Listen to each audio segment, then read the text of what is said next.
देश भर में एक बार फिर पेट्रोल और डीजल की कीमतों में लगातार दूसरे दिन प्रति लीटर 80 पैसे का इजाफा हुआ है। मंगलवार को भी पेट्रोल डीजल के दाम 80 पैसे प्रति लीटर के हिसाब से बढ़ाए गए थे। देश के 4 महानगरों की अगर बात करें तो दिल्ली में आज से पेट्रोल 97 रुपये 1 पैसे प्रति लीटर बिक रहा है, जबकि डीजल की कीमत 88 रुपये 27 पैसे प्रति लीटर हो गई है। इसके अलावा मुंबई में पेट्रोल 111 रुपये 67 पैसे हो गया है। वहीं कोलकाता में पेट्रोल 106 रुपये 34 पैसे, चेन्नई में पेट्रोल 102 रुपये 81 पैसे प्रति लीटर बिक रहा है। और इस बीच राज्यसभा में कांग्रेस के सांसद नासिर हुसैन ने पेट्रोल डीजल पर चर्चा के लिए नोटिस दिया है। आपको बता दें कि कल भी पेट्रोल डीजल की कीमतों में प्रति लीटर 80 पैसों का इजाफा हुआ था और सूत्र तो ये भी बता रहे हैं कि अंतर्राष्ट्रीय बाजार में लगातार बढ़ रही कच्चे तेल की कीमतों के चलते भारतीय तेल कंपनियां रोजाना के हिसाब से पेट्रोल डीजल की दरें तय करने की तैयारी में हैं।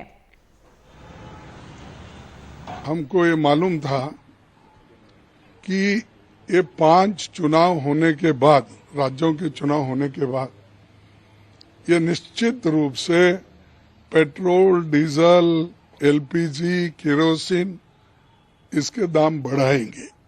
वैसा ही हुआ। वो इलेक्शन तक रुक गए। इलेक्शन में थोड़े दिन जीत के आने के बाद 1 हफ्ता टाइम दिया, फिर उसके बाद उन्होंने जो अपने को पहले ही करना चाहिए था वो इलेक्शन के बाद उन्होंने किया है। तो यहाँ पर आपने कांग्रेस सांसद मल्लिकार्जुन खड़गे को सुना। हिमांशु शेखर हमारे साथ जुड़ रहे हैं। हिमांशु, हम लगातार तस्वीरें भी दिखा रहे हैं किस तरह संसद भवन के बाहर जो है परिसर में ये विरोध प्रदर्शन हुआ है। लगातार जो है आम जनता पिसती चली जा रही है। पेट्रोल डीजल के दाम में 80 पैसे कल बढ़ोतरी हुई, आज दूसरा दिन है लगातार 80 पैसों की बढ़ोतरी। इससे पहले दूध के दाम बढ़ गए, एलपीजी 50 रुपया बढ़ गया। क्या लग रहा है ये मुद्दे, हमने देखा इलेक्शंस हुए हैं, क्या ये असर छोड़ते हैं चुनाव में भी, और क्या होगा आने वाले वक्त में? इस तेजी से दाम बढ़ रहे हैं। देखिए, सबसे बड़ा सवाल ये है कि अब तेल कंपनियों ने यह तय किया है कि जो हर दिन वो पेट्रोल और डीजल की कीमतों में बदलाव करते रहे हैं, जो उनकी प्राइसिंग मैकेनिज्म है, उसको उन्होंने फिर से बहाल करने का फैसला किया। और इसका सीधा मतलब ये होगा कि यूक्रेन युद्ध की वजह से जिस तरह से अंतर्राष्ट्रीय तेल बाजार में कच्चा तेल लगातार महंगा होता जा रहा है, उसी अनुपात में अब आपको भारत में भी पेट्रोल और डीजल की कीमतों में बढ़ोतरी बहुत साफ तौर पर दिखाई देने वाली है। आपको नहीं भूलना चाहिए, करीब 4.5 महीने तक तेल कंपनियों ने कोई बदलाव नहीं किया था पेट्रोल डीजल की कीमतों में, क्योंकि चुनावी अभियान उस वक्त चल रहा था। और इस दौरान इन 4.5 महीनों में कच्चा तेल 40% से ज्यादा महंगा हुआ है। तो बहुत सारा आर्थिक नुकसान भी सरकारी तेल कंपनियों के अधिकारियों का मानना है कि उन्हें काफी आर्थिक बोझ उठाना पड़ा है, क्योंकि प्राइस रिवीजन नहीं किया गया 137 दिनों तक। तो अब आपको तैयार हो जाना चाहिए, क्योंकि कच्चा तेल जो है वो आज भी $117 के आसपास रह गया और इसी अनुपात में कीमतें बढ़ाई जाएंगी। दूसरा महत्वपूर्ण सवाल, एक दिन में 80 पैसे की बढ़ोतरी कल की गई, आज फिर 24 घंटे के अंदर 80 पैसे की बढ़ोतरी। पिछले 2 साल से ज्यादा समय से मुझे लगता है कि जो जब से डेली प्राइस मैकेनिज्म यहाँ पर आया है, जिसमें हर दिन कीमतों में बदलाव किया जाता है, इतना ज्यादा एक दिन में बदलाव शायद पिछले 2 साल में नहीं किया गया। और आप देखिए 2 दिन में 101 रुपये 60 पैसे पेट्रोल और डीजल की कीमतें बढ़ाई गई हैं।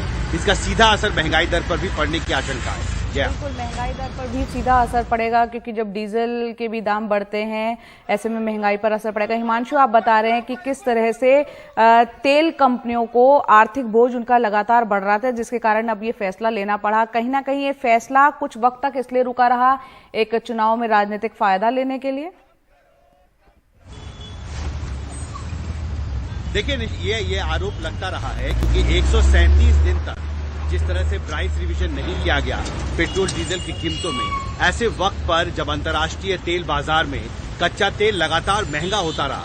देखिए, हमको नहीं भूलना चाहिए कि यूक्रेन युद्ध से पहले भी कच्चा तेल जो है वो अंतर्राष्ट्रीय बाजार में महंगा हो रहा था, लेकिन इसके बावजूद कीमतों में कोई बदलाव 4 नवंबर से लेकर 10 मार्च तक नहीं किया गया, जब पूरी चुनावी प्रक्रिया का अभियान हुआ, फिर बाद में चुनाव हुए, फिर नतीजे आए। और निश्चित तौर पर मुझे लगता है ये आरोप लगा है तेल कंपनियों पर कि राजनीतिक वजहों से उन्होंने कीमतों में बदलाव नहीं किया, जबकि कच्चा तेल 40% इन 4.5 महीनों में महंगा हो चुका है।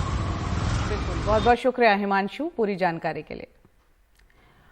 और यहाँ अलग अलग शहरों से प्रतिक्रियाएं आ रही हैं तेल में जो इजाफा हुआ है दाम में। देखते हैं कानपुर के लोग क्या कह रहे हैं।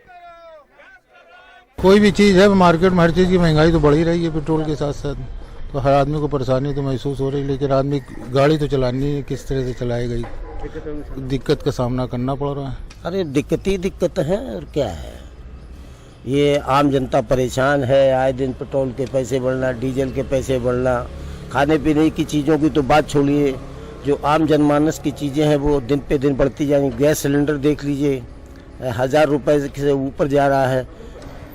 भाई पेट्रोल बढ़ेगा सब पे असर पड़ेगा ना, ये हर चीज़ पे महंगाई पे सब पे असर आएगा इस पे। पेट्रोल डीजल मेन तो है ही आदमी का डेली जो यूज होता है, और डेली आदमी 100-200 रुपये का डलाता है, और जो नौकरी पेशा आदमी उसके लिए तो बहुत ही ज़्यादा ज़रूरी है। रोजमर्रा की चीज़ें, पेट्रोल के दाम, डीजल के दाम और गैस के दाम जिस तरीके से ये सरकार द्वारा निरंतर बढ़ाया जा रहा है, उससे आम आदमी का जीना दूभर हो गया है। आदमी अब आवश्यक कार्यों के लिए निकलने के लिए भी सोचता है कि क्या उसकी पॉकेट अलाउ करती है कि वो अपने साधनों से जा सकता है।